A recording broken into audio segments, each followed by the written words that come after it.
Welcome to another episode of Innovating Together podcast. I'm your host, Bridget Burns with the University Innovation Alliance. I'm so excited to welcome you today because we have a fantastic new episode that is going to be breaking ground again with a new unveiling from the UIA National Summit. And I am so excited to share with you this video because it is featuring Dr. Raj Chetty. And he provided a keynote that has really gotten people talking and thinking differently about how we use data to drive social mobility and student success. So his keynote really provided an in-depth overview of where we are currently on the content or on the subject of social mobility. There's a lot of discussion out there, and obviously he and his team at Opportunity Insights and at Harvard have been leading the way. But I think that what he did here was really distill what has happened, where we are, and the questions that we need to wrestle with as we go forward and try and advance social mobility for students regardless of their background. So I am just so excited to introduce this to you, and I hope that you enjoy it. This first episode, we're going to share with you the actual keynote, and then the next episode, part 2, is going to have a really engaging discussion and Q&A back and forth with him. So please join me in celebrating this incredible piece from the UIA National Summit featuring Dr. Raj Chetty.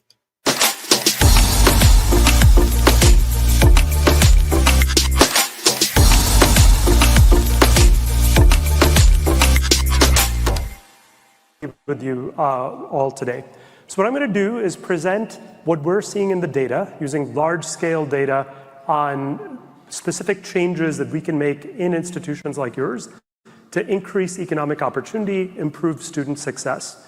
But before I get to that granular level, I want to talk about these issues at a much broader level, talking about the American dream, because at some level, I see the work that you all are doing as being fundamentally about advancing the American dream. That may not be the way you think about your jobs on a day-to-day basis, but I think ultimately that's what it boils down to. And so to set the stage for that, let me start with this chart here, which shows you what the American dream looks like in historical context and at present. So in a paper my colleagues and I wrote a few years ago, we set about to measure the extent to which kids in America actually achieve the American dream of upward mobility. So of course there are many different aspects to the American dream, but one key aspect of it, certainly what drew my own parents to come to this country and countless others, is the idea that through hard work, any child can move up in the income distribution relative to their parents. And so what we're doing here is just measuring the extent to which America actually lives up to that aspiration. We're asking what fraction of kids went on to earn more than their parents did, measuring both kids and parents' incomes in their mid-30s and adjusting for inflation. And we're looking at that data by the year in which the child was born. And you can see that for kids born in the middle of the last century, it was a virtual guarantee that you were going to achieve the American dream of moving up. 92% of kids, by our estimation, earn more than their parents did among those born in 1940. But if you look at what has happened over time, you can see that there's been a dramatic fading of the American dream, such that for children born in the 1980s, who are turning 30 around now when we're measuring their incomes as adults, it's become a 50-50 shot, essentially a coin flip as to whether you're going to achieve the American dream. So this broad trend is, of course, of fundamental interest to economists like myself, because it reflects a fundamental change in the US economy that we'd like to understand. But I would argue it's also fundamental political and social interest. I think it's this very trend that underlies a lot of the frustration that people around America are expressing, that this is no longer a country where it's easy to get ahead, even through hard work. And so motivated by that, in our research team at Harvard, Opportunity Insights, we're interested in understanding what is driving the fading American dream, and more importantly, in relation to what Bridget said in her remarks, what we can do to create more social mobility, to create opportunity going forward. So what I'm going to do is share a little bit about what we've learned about the drivers of economic mobility and why we think institutions of higher education can be a key lever to create more mobility going forward. So the first step in understanding what's going on for us was a study that we also, so happens, released 10 years ago, back in 2014 when UIA was started, where we started to look at these data, not just at a national level, but starting to break the data down in various ways. And I'm going to start here with the geographic breakdown of economic mobility in America. in this map. So let me first describe to you how we construct this map and then tell you what I think we learned from it. So what we do here is take data on about 20 million kids, essentially all kids born in the late 1970s, early 1980s in America. We use information from anonymized tax returns to link those kids back to their parents and back to the specific area in which they grew up. And then we divide the US into 740 different metro and rural areas. And in each of those areas, we calculate a simple measure of upward mobility. We ask, if you were a kid growing up in a low-income family, which I'm going to define here as a family making about $27,000 a year, which puts you at the 25th percentile of the US national income distribution, what is your average income when we see your 1040 tax return when you're 35 years old? So for example, if you look at the darkest red colored parts of this map, you can see that the kids who are growing up in low-income families there, one generation later, they are making only $20,000 or $25,000 on average, actually less than their parents were making on average in the previous generation, which is kind of shocking if you think about it, given the amount of progress that has occurred in the US over the past 30 years. On the other end of the spectrum, if you look at the blue-green colors, like much of the rural Midwest, for example, you can see that in much of rural Iowa, kids growing up in families at that exact same income level, on average, they're making $50,000 or even $55,000 a year in the next generation. So a substantial amount of upward mobility within a single generation. So this map shows you the geography of opportunity in America, and it shows you that kids' chances of rising up very sharply. Even in the present day, there are many places in America where the American dream is well and alive, but unfortunately there are many, many others, like much of the Southeast, many cities in the industrial Midwest, and so on, where kids don't have great chances of rising up. So these data, I think, are useful to ground the conversation because they help contextualize the settings in which we're working. And so we can start to ask, from a policy perspective, what's different about rural Iowa or Salt Lake City, a city with very high levels of economic mobility, versus a place like Atlanta, Georgia, or Charlotte, North Carolina, where kids have much poorer prospects of rising up. It's also very useful from a scientific perspective because, in a sense, these sorts of data give us, for the first time, a microscope to break down the aggregate national data that I started out with and start to make comparisons between different places, different institutions, to really understand the science of economic opportunity. So what I'm going to do in the next few minutes is share what we've learned about that science and then talk about what it tells us about interventions that can potentially be effective going forward, focusing in particular on higher education. So one key aspect of these data, which is very important in the context of the issues you all work on, and you might recognize if you just think about the demographic structure of the US, is that there's a connection to race here. So if you look at the parts of the map that are in the red and orange colors, you'll notice that they're exactly the areas with the largest African-American populations, the Southeast, places like Detroit, Cleveland, and so on. We all know that there's a long history of racial disparities in America. So how much of what we're seeing in this map is about place versus race? So to look at that, what we did next in a subsequent study was took the data from tax records and linked them to census data, which gave us information on everyone's race and ethnicity.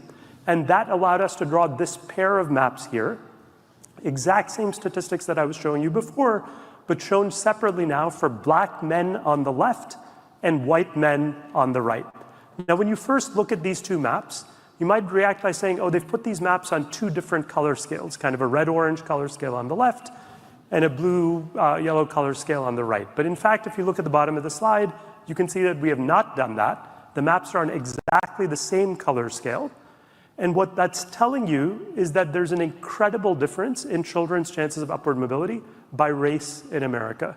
Even conditional on growing up in families at the exact same level of income, Black men have much poorer chances of rising up across the entire country than white men do. It's basically like you have two non-overlapping distributions. The very best places for upward mobility for Black men, they actually have worse prospects there than the very worst places for white men. In that sense, it's almost like you have two different countries in terms of economic opportunity, even in the present day. Now, I emphasize that because, as you all know, there have been lots of conversations about the role of race and ethnicity in college admissions. What these data highlight is that even at the present time, even conditional on income, there are enormous differences in outcomes by race, something that I think we need to continue to pay attention to going forward in order to narrow disparities. Now, one other point I'll note, you'll notice that when I cut the data by race, I also began to cut the data by sex, showing you the data only here for men. If I were to show you the exact same pair of maps for women, which you can look up on our team's website, you would see that they actually have very similar colors to each other. So racial disparities really seem to intersect with gender. Racial disparities are strongest between black and white men. Black women seem to have very similar outcomes to white women on average, controlling for family income. So what we see here is that race remains incredibly important, but even conditional on race, there are big differences across places. Among white men, for example, if you look in the map on the right, there are much poorer outcomes in Appalachia, and as we'll see, in particular cities relative to other places. So race matters, but so does place. So given this context, what I want to talk about now is what we can actually do to improve economic opportunity in the red-colored parts of the maps that I've been showing you. There are many different things you can do. Our team works on issues ranging from affordable housing to K-12 education to preschool programs and things like that. I think a key aspect of where we can make significant progress is in institutions of higher education. So here, what we've done is overlaid on that same map that I started out with, the locations of the UIA, the current UIA partners, where we where they're physically located. And you can see that many UIA campuses are exactly in the red-colored parts of this map, serving the communities where upward mobility is most lacking, which I think is a good thing. We're trying to tackle the problem where it needs to be tackled.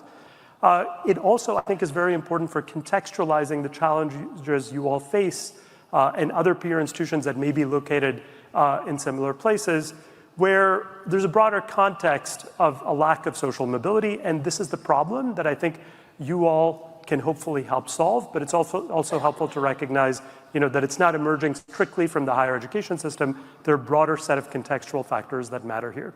So to pick out one example, Georgia State, located in the Atlanta area, serving that community. Atlanta, in our most recent data, ranks 50th out of the 50 largest American cities in terms of rates of upward mobility. That's a city where kids have a particularly hard time rising up, and I think the types of programs that are being developed at Georgia State to really make a difference, where they've made a tremendous amount of progress with Tim Rennick, who you'll hear from later on, are the types of things that can change these trajectories that I've been talking about. So how can we do that more specifically at institutions of higher education? So in order to study that, what our team has done over the past several years is built a really powerful longitudinal database that allows us to essentially track and analyze the outcomes of all college students in the US. So we do that by linking 4 sets of data from tax records, which I described earlier, to data on college attendance from the Department of Education and certain tax forms that essentially allow you to see where everyone in America is going to college, to data on SAT and ACT scores, which is useful for certain selective colleges, as well as internal college admissions data for about 300 colleges around the United States. By combining all of those different data sets, you'll see that we can get a very rich portrait of how colleges are contributing to economic mobility. And here I'm going to focus on data for the entering classes up to 2015 or so. There's some limitations that limit us from looking at more recent cohorts, but our best sense, and I'm happy to talk more about this in the Q&A, is that these trends are not that different in the most recent years, although they may, of course, have changed in any given institution. So using that data, I'm going to start by showing you how colleges contribute to economic mobility with this chart here, which I think is a very useful way to think about the types of problems that colleges are trying to solve ultimately in creating social mobility. So what we're doing here is representing each college in America. Each of your colleges is shown by a dot here, and I'm going to label some of these in a second. But first, just to show you what information is being shown, there are 2 key dimensions that I think you should think about in terms of understanding how your college is contributing to economic mobility in the US, to helping kids achieving the American dream. The first, shown on the vertical axis, is the upward mobility rate. So what this is the fraction of students who come from low-income families and end up reaching the top 20% of the income distribution. So basically what we're saying is, among kids on your campus whose parents were in the bottom 20% of the income distribution, what fraction made the leap to the top 20% of the income distribution? What fraction achieved a substantial amount of upward mobility? So that's what's shown on the vertical axis. The horizontal axis is a measure of access. How many low-income students do you actually have on campus to begin with? What fraction of the student body comes from parents in the bottom 20% of the income distribution? So to give you some concrete examples of where different institutions lie, let me take my own institution, Harvard University. Harvard looks great in terms of student outcomes. It does not look great in terms of access. And so mechanically, Harvard cannot be contributing a whole lot to social mobility in the US because it doesn't have that many low-income kids. So obviously you can't be helping lots of kids rise up if you don't have that many low-income kids to begin with. On the other end of the spectrum, we have a number of community colleges in the US, we've highlighted a couple, that serve a tremendous number of low-income kids, but at present don't have the student success outcomes that are necessary in order to achieve upward economic mobility. So where do the current UIA schools lie? These are shown for selected schools where we have the right data by the green dots here. And you can see that they're sort of clustered in the middle. They have somewhat higher levels of access generally, as you'd expect, than the Stanfords and Harvards of the world. They have better outcomes than some of the community colleges I mentioned before. But I think, as you can see, there's also room for improvement on both margins, which is, of course, exactly why we are all here today. And I'll note, for those of you whose college is not shown on the slide, there's a very nice tool that's been created by the New York Times using our data. If you just look up New York Times college mobility, you can go type in your college's name, and you can look up all of these statistics for your own college. That I'm going to highlight various colleges throughout this presentation, but you can see the data for your own college freely publicly available. And our team would also be happy to help if you have further questions. Okay, so with this background on how colleges are contributing to economic mobility, this both shows you the individual data for each college. It also frames at a system level what I see as the fundamental problem in terms of higher education and social mobility in the US, which is basically that there are no dots in the upper right side of this chart. It's basically blank. There are basically no colleges that both serve many low-income kids and deliver great outcomes in terms of their earnings after college. You need both of those things in order to have a high level of social mobility. We just don't have that at present in the US. And so at some level, the way I see the work you all are doing is trying to create those dots in the upper right. That is what I think is going to fundamentally change the trajectory of social mobility in this country and reverse that fading American dream that I started out with. So how do we go about doing that? With this visualization, I think you'd naturally think of two different strategies. The first is to move the dots that are in the upper left side of this chart to the right, to improve access in schools that already have high levels of student success.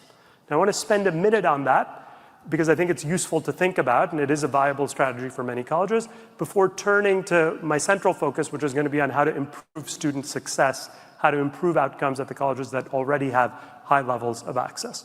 So in thinking about how to improve access, I think it's, again, very important to understand the context in which you are operating. As I emphasized earlier, many institutions are operating in environments where there are many other structural factors at play, ranging from disparities in childhood nutrition to the quality of K through 12 schools, segregation in neighborhoods, racial disparities, and so on, that limit opportunities before you even come into contact with these students. And so that is going to create challenges, not to make any excuses, but it's important to be aware of the context that you're working with in improving access. And so just to make that very concrete, let me give you one example of how you see that playing out in the data. Here's a chart showing the fraction of kids who score above a 1,200 out of 1,600 on the SAT, plotted versus your parents' income, okay? So you achieve a relatively high SAT score that puts you near the top of the distribution, competitive at many selective colleges. How common is that based on parent income? You can see that if your parents are at the bottom of the income distribution, it's virtually unheard of. 1% of kids with parents in the bottom 20% of the income distribution distribution achieve an SAT score above 1,200. If you look at parents at the top of the income distribution, that number is nearly 50%. Nearly half of those kids are scoring above 1,200. So there's an enormously steep gradient here, which I think largely reflects, it's partly driven by test taking and test prep and things like that, but we think more fundamentally reflects the very deep disparities that exist in communities before kids even apply to college, which is obviously going to limit our ability to increase access without changing the selectivity of our institutions. If we're trying to admit students with, say, SAT scores in a certain range or certain qualifications, there's going to be a limit to how much we can do that without fundamentally changing the pool of students we're seeking to admit. Now, that said, it doesn't mean universities are off the hook completely on the access dimension. I actually think, to the contrary, there's a lot that universities can do. And just to illustrate that in the data, I want to give you a couple of concrete examples. So what we're doing here is showing data for Michigan State, one of the UIA partners, where we're plotting student attendance rates by parent income at Michigan State. So what fraction of kids in the state of Michigan attend Michigan State versus their parents' income, but importantly, controlling for their SAT scores. So we're saying, take a set of students who have the same SAT scores as the current Michigan State student body. How likely are you to attend Michigan State if you're from a low-income family, a middle-income family, a high-income family? And you can see here that relative to the average attendance rate, which is shown by the dashed line, kids from families at the 95th percentile of the income distribution, so quite well-off families, they're nearly twice as likely to attend as the average kid, whereas kids from the bottom 20% of the income distribution, they're only 60% as likely to attend as the average kid. So there's nearly a threefold difference in attendance rates between kids from high-income families and the lowest-income families at Michigan State, critically even controlling for SAT scores, so kind of benchmarking it so all these kids have the same level of preparation at the point that they're applying to college. You're still seeing a threefold difference in access at Michigan State between higher income and lower income kids. Clearly something that is in the scope of what colleges can address without changing selectivity. Let's contrast that with another example, UT Austin, where you also see a gradient, not as steep, and a little bit more of a dip in the middle class. Now, what I think is very valuable to do, and I would encourage some of you to do, going back and looking at the data for your own institutions, which again is publicly available, is to ask, why is this happening? Where in the pipeline to college, to showing up on campus, is this happening? Is it about kids not applying to these colleges? Is it about them not getting in? Obviously that's going to matter for figuring out what we should do going forward. And so we can look at that data as well. Here are estimates of application rates, again, controlling for SAT scores by parent income for these two schools. And you can see that at UT Austin, this pattern for application rates with the dip in the middle class and then a surge afterward, it looks very similar to the trends in attendance rates that I showed you before, showing you that a lot of those differences in who shows up on campus at UT Austin are driven by differences in who's applying, even among those kids who have the same SAT scores. In Michigan, the differences in application rates also contribute. If you then look at attendance rates among applicants, so think of this as basically your chances of being admitted to these institutions. At Austin, that's basically not a factor. That looks like a horizontal line. There's no difference by parent income in your chances of getting in, conditional on applying. Whereas at Michigan State, you're quite a bit more likely to get in and show up on campus if you're from a high-income family. So clearly thinking about that margin is very important there as well. So I just wanted to give you these two examples. Again, you can look at various other colleges to show you how we can use data to really hone in on which parts of the pipeline we need to address in order to the extent we can, improve access and give those opportunities to a broader set of qualified kids. So that's the first strategy that we can use to create more dots on the right side of the chart that I started out with. The second, and I think in many ways more important strategy, is focusing on improving student success, which is of course what many of you here are interested in. So how can we go about doing that? So let me share a few different pieces of data. I don't think I have the definitive answer, and this is part of what I hope will come out of events like this. But let me share a few pieces of data that I think indicate what kinds of things matter. So the first is to try to look at the few colleges that are outliers. You might notice that there are a few dots that are actually in the far right on this What are those places? So let's pick one of them. Here's a dot that was in the far right. It's an unusual college that both has very high rates of access and has quite good outcomes. It's called the Vaughn College of Aeronautics and Technology. It's a small college in Queens that focuses, in Queens, New York, that focuses specifically on aeronautics. So why do I highlight this? It's a very small institution compared to the types of institutions you all work in. But I think there's a message in this one example, which is that often it's colleges or programs that are oriented around a specific career pathway, in this case aeronautics, which leads you to a pretty high-paying occupation, which many kids are able to get into and ends up providing them with a great career pathway, apparently, when you look at their tax records in subsequent years. So that illustrates that the sort of modern vocational approach of equipping kids with not just a broad liberal arts education, which of course can have a tremendous value, but specific technical skills, we often see that those are the cases where you have the greatest impacts on economic mobility going forward. So that's borne out not just in that example of that one college, but more generally, what we see is what seems really critical is the quality of the first job that people get right out of college. So to show you that, I'm going to show you a different piece of data from a study that some of my colleagues, in particular an economist named Jesse Brune at Brown University and collaborators have been working on, which shows you the importance of first jobs for people's future trajectories. So what they're doing here is taking a very interesting source of data. They're taking data on people who are in the military, where effectively you get assigned an occupation at the point of entry that depends in some ways on the test scores you get on the Armed Forces qualifying test. And so there's some random variation essentially in which type of occupation you get assigned to in the military. So think of a comparable set of kids. They've all joined the military. Some of them end up working in warehouse operations. Some of them end up working in IT. Some of them end up working in infantry, et cetera. So what they do is track these kids over time, again, using tax records, measure their incomes 15 years later. All comparable people, because kind of by the chance of a coin flip, they end up in one of these occupations versus another. You can see that there are enormously different career trajectories with more than 30% differences in earnings if you happen to end up in IT, which offers a much better trajectory than in warehouse operations, really underscoring the critical importance of that first job you get out of college, in particular, whether it puts you on a good career path. So how can we equip more kids to get on those good career paths, focusing not just on completion of college, but actually getting to these careers that are going to change their lives? So there have been a number of efforts to try to do this more systematically. Let me give you some examples of interventions where we're seeing strong records of success in randomized trials. So here's one. It's targeting a different population than what you all focus on. This is the Year Up sectoral job training program that actually focuses on high school graduates who haven't gone down the traditional college pathway.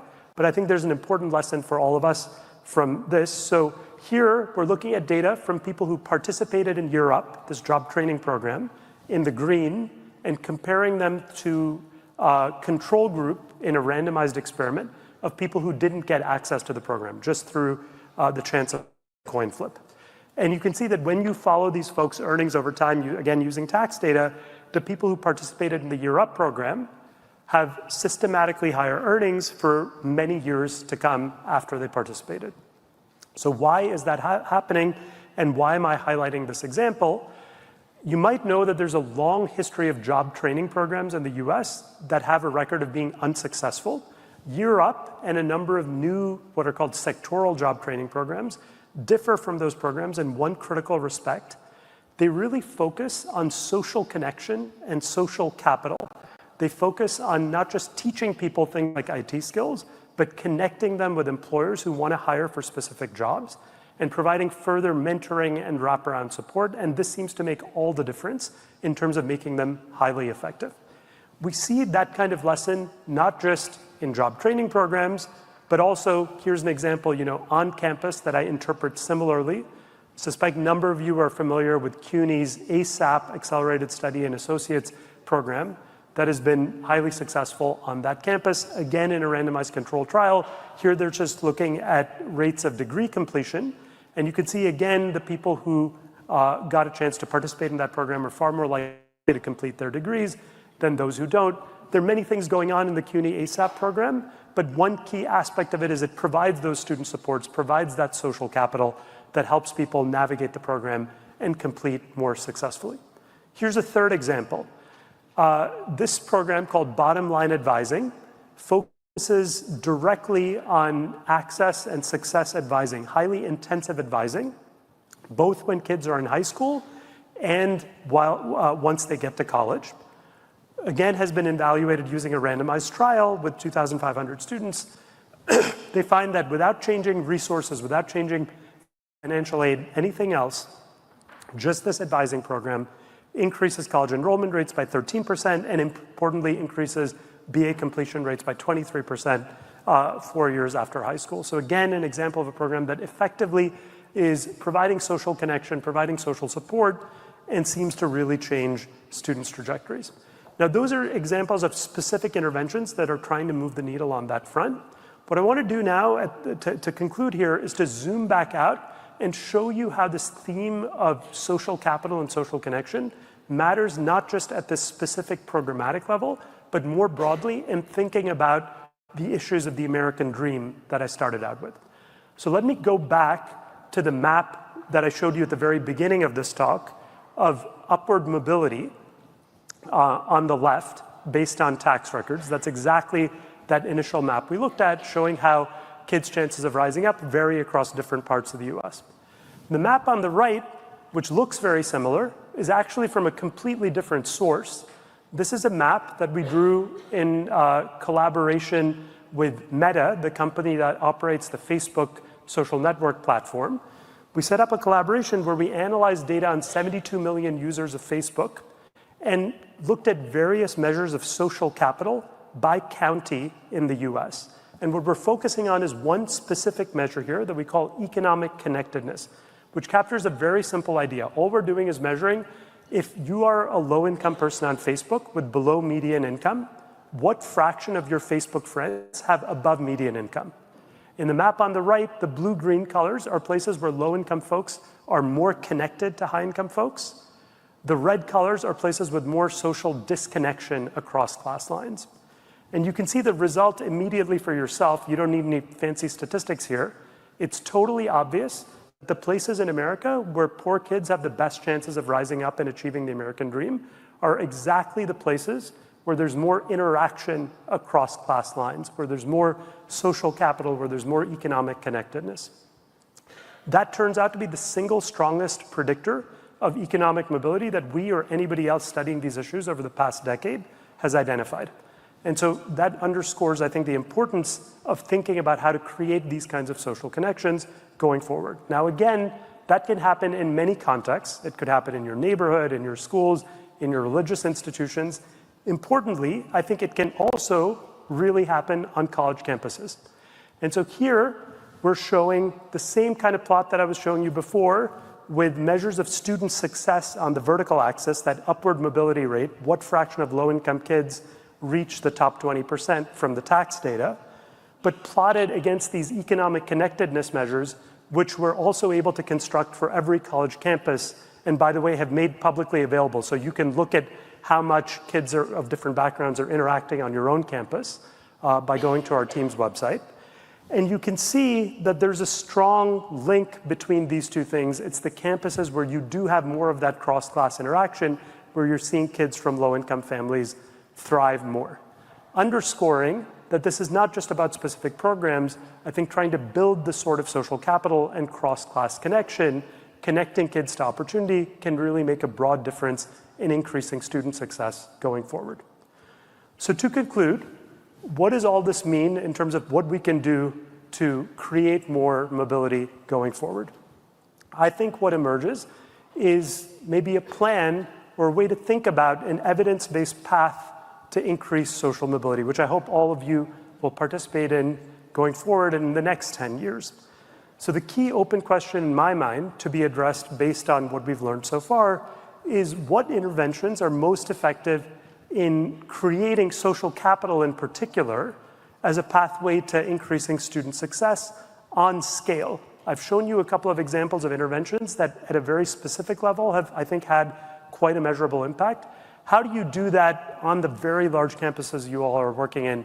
I think brainstorming about this as you all think about these issues in the next couple of days would be incredibly valuable. Now, I think it's important to do this, as Chancellor Wilcox emphasized, not just sort of promoting the ideas that you think are best, but also systematically evaluating what is actually working. And so let me leave you with a couple of suggestions on how to do that concretely. So there's an issue here of time being a critical factor. It's going to take a while till you see the impacts of what you're doing. People are on these better earnings trajectories 10, 15 years after college. And of course, you don't want to wait 15 years to evaluate the impacts of what you're doing. So I think there's a tendency to gravitate towards measures like college completion rates or how much are you making in the year after you graduate. All of that can be helpful and make sense. But let me suggest to you two other things to measure that I think would be very valuable to add to your toolkit. First, as I was emphasizing earlier, what really seems to matter is the quality of that first job that people get, but critically, not just how much money they're making in that first job itself, but what the trajectory is looking coming out of that first job. So what I would do is look at the historical record of people who had those jobs in different occupations, look at how well they did in the past, and see if people are being placed in jobs that traditionally, if you look at historical data 15 years later, have put people in much better positions. I think that can be a much more effective proxy for later success that can be measured essentially in real time. Second, given the mechanism that I was emphasizing of social capital being really critical, I think understanding who your students on campus, particularly low-income students, are interacting with, who are they connected to, what kinds of opportunities they're thinking about, trying to measure that systematically can help you understand, maybe diagnose the pockets where you need to intervene the most. So that's in the short run. In the longer run, what I would suggest, and I'll leave you with this thought, is that it's very useful to think about how to build knowledge in the field by linking data from the types of interventions you all are doing and may think about doing in the coming years to information like what I showed you from the tax records. And our team would certainly be happy to talk about that. If there are interventions you've done historically that you're particularly excited about, can we demonstrate that 10 years later, 15 years later, it's fundamentally changed students' lives? I think that would be an incredible way to build knowledge, to give us a scientific understanding of how to promote student success and ultimately revive the American dream for everyone. Thanks so much.